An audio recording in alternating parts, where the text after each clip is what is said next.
മിസ്സേ, താൻ എങ്ങനെ ഇരിക്കുന്നുവെന്ന് നമ്മൾ ഗ്രഹിക്കാൻ വേണ്ടി ദൈവം എന്തുകൊണ്ടാണ് തന്നെ തന്നെ കാണിച്ചത്?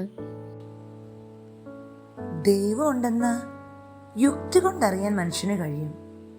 എന്നാൽ യഥാർത്ഥത്തിൽ ദൈവം എങ്ങനെയുള്ളവനാണെന്ന് അറിയാനാവുകയില്ല. എന്നാലും താൻ അറിയപ്പെടാൻ ദൈവം ഏറെ ആഗ്രഹിച്ചതുകൊണ്ട് അവിടുന്ന് നമുക്ക് സ്വയം വെളിപ്പെടുത്തി തന്നിട്ടുണ്ട്. നമുക്ക് തന്നെ തന്നെ വെളിപ്പെടുത്തി തരിക എന്നത് ദൈവത്തിന് ആവശ്യമുള്ള കാര്യമൊന്നുമല്ല. എന്നാലും സ്നേഹം മൂലമാണ് അവിടുന്ന് തന്നെ തന്നെ വെളിപ്പെടുത്തി തന്നിരിക്കുന്നത്. മാനുഷിക സ്നേഹത്തിൽ നമ്മൾ നോക്കുവാണെങ്കിൽ, സ്നേഹിക്കപ്പെട്ട ഒരു വ്യക്തിയെക്കുറിച്ച് എന്തെങ്കിലും അറിയണമെങ്കിൽ അയാള് തൻ്റെ ഹൃദയം നമുക്ക് തുറന്നു കാണിക്കണം, അല്ലേ?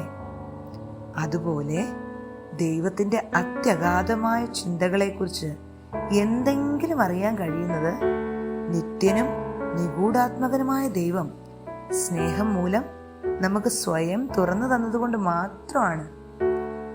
സൃഷ്ടികർമ്മം മുതൽ സ്വപുത്രനായ യേശു ക്രിസ്തുവിൽ നടത്തിയ സുനിശ്ചിതമായ വെളിപാട് വരെ ഗോത്രപിതാക്കന്മാരിലൂടെയും പ്രവാചകരിലൂടെയും ദൈവം മനുഷ്യവംശത്തോട് വീണ്ടും വീണ്ടും സംസാരിക്കുന്നുണ്ട്.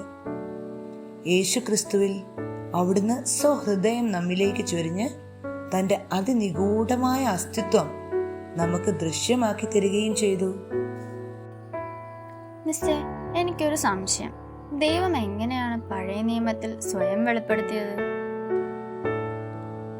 പഴയ നിയമത്തിൽ ദൈവം സ്വയം വെളിപ്പെടുത്തുന്നത് സ്നേഹം മൂലം ലോകത്തെ സൃഷ്ടിച്ചവനും മനുഷ്യർ പാപം ചെയ്ത് തന്നിൽ നിന്ന് അകന്നു പോയാലും മനുഷ്യരോടുള്ള വിശ്വസ്തതയിൽ നിലനിൽക്കുന്നവനുമായ ദൈവമായിട്ടാണ്.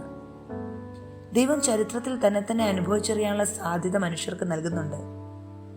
എല്ലാ ജീവജാലങ്ങളെയും രക്ഷിക്കാൻ വേണ്ടി നോഹയുമായി അവിടുന്ന് ഉടമ്പടി സ്ഥാപിച്ചു.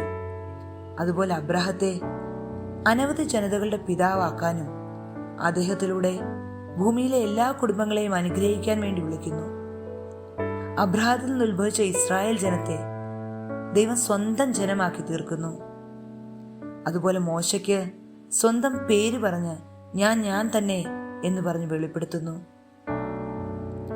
കൂടാതെ ഇസ്രായേൽ ജനതയെ ഈജിപ്തിന്റെ അടിമത്തത്തിൽ നിന്ന് രക്ഷിക്കുന്നു. സീനായി മലയിൽ അവരുമായി ഉടമ്പടി സ്ഥാപിക്കുന്നു. മോശയിലൂടെ അവർക്ക് നിയമം നൽകുന്നു. മാനസാന്തരപ്പെടാനും ഉടമ്പടി നവീകരിക്കാനും വേണ്ടി തന്റെ ജനത്തെ ആഹ്വാനം ചെയ്യാൻ ദൈവം വീണ്ടും വീണ്ടും അവരുടെ അടുക്കലേക്ക് നിരവധി പ്രവാചകന്മാരെയും അയക്കുന്നു. ദൈവം ശാശ്വതമായ ഒരു ഉടമ്പടി സ്ഥാപിക്കുന്നു. അത് എല്ലാ ജനങ്ങൾക്കുമുള്ള ഉടമ്പടിയാണെന്ന് പ്രവാചകന്മാർ പ്രഘോഷിക്കുന്നു. ഇങ്ങനെ പഴയ നിയമത്തിലുടനീളം ദൈവം സ്വയം വെളിപ്പെടുത്തുന്നത് നമുക്ക് കാണാൻ സാധിക്കും.